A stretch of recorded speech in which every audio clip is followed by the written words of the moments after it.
అమ్మ ఎక్కడుంటావు నువ్వు? ఎక్కడుంటావు అంటున్నా. నువ్వు ఉండేది ఎక్కడ? నేను ఉండేది ఎండ్రపడతల్లి. మరి రేషన్ కార్డు పెట్టుకోలేదా? రేషన్ కార్డు లేదా? కార్డు మీ ఆధార్ కార్డు లేదా? ఉంది. పెన్షన్ వస్తుందా?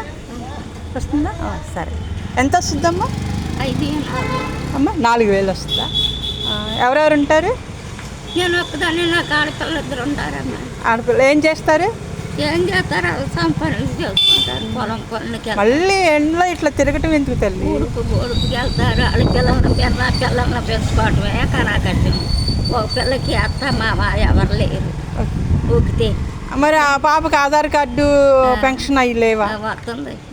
మరి ఇట్లా ఎండలో పడి ఇట్లా తిరగటం ఎందుకమ్మా? తల్లి ఏదైనా 1 రూపాయి వస్తుందని బాధ తల్లి. మరి ఆ డబ్బులు ఏం చేస్తున్నావురా? బ్యాంకులో వేసి తర్వాత ఎవరికి అందాలని? ఎవరికి అతను పిల్లలు ఉన్నారు కమ్మన్న, 2 పిల్లలు ఉన్నారు. కొడుకు పుట్టిన పిల్లలు ఉన్నారు 2. మనవడు మనవరాలు. కొడుకు చచ్చిపోయాడు. కొడుకు పిల్లలు వాళ్ళ కోసం దాపెట్టి నీ జీవనానికి తిరుగుతున్నావు. ఇదిగో ఏం చేస్తావు తల్లి? ఏదన్నా వస్తుందని బాధపడదు. ఏమ్మా?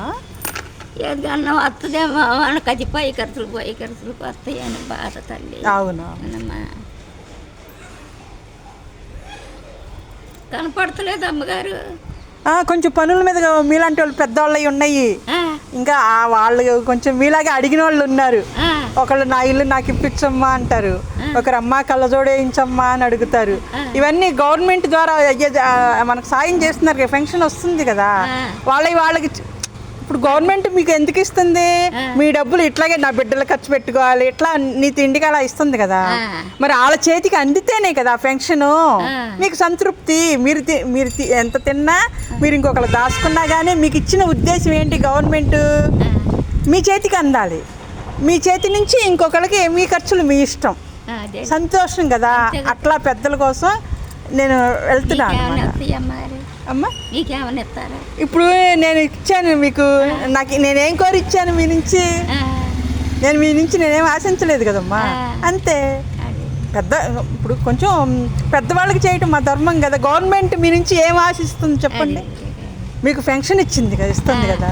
గవర్నమెంట్ మిమ్మల్ని ఏమన్నా అడుగుతుందా? పెద్దవాళ్ళని మేము అడగం కదా. గవర్నమెంట్ మిమ్మల్ని ఏమన్నా అడుగుతుందా? మాకేమైనా పని చేయండి, ఇచ్చినందుకు మాకేమైనా చేయండి అని అడుగుతుందా? అలాంటిదే నా బాధ్యత. సరే. మీ పేరేంటమ్మా? నా పేరు అచ్చమ్మండి. అచ్చమ్మ గారు. ఓకే. నా పేరు సత్యవతి అమ్మ. సత్యవతి గారా? యోగా టీచర్ని. కనపడతలేదేమండి? అందుకే వెళ్తున్నా. అందరూ ఇట్లాగే కొంచెం పెద్దవాళ్ళకి సాయం. మరి వాళ్ళు అక్కడలో వెళ్ళలేరు కదా. వాళ్ళు బాగున్నారా లేదా, పెన్షన్ అందరికీ అందుతుందా, సవ్యంగా ఉంటుందా లేదా, వాళ్ళ కష్ట సుఖాలు ఏంటి, అట్లా. థ్యాంక్స్ అమ్మ.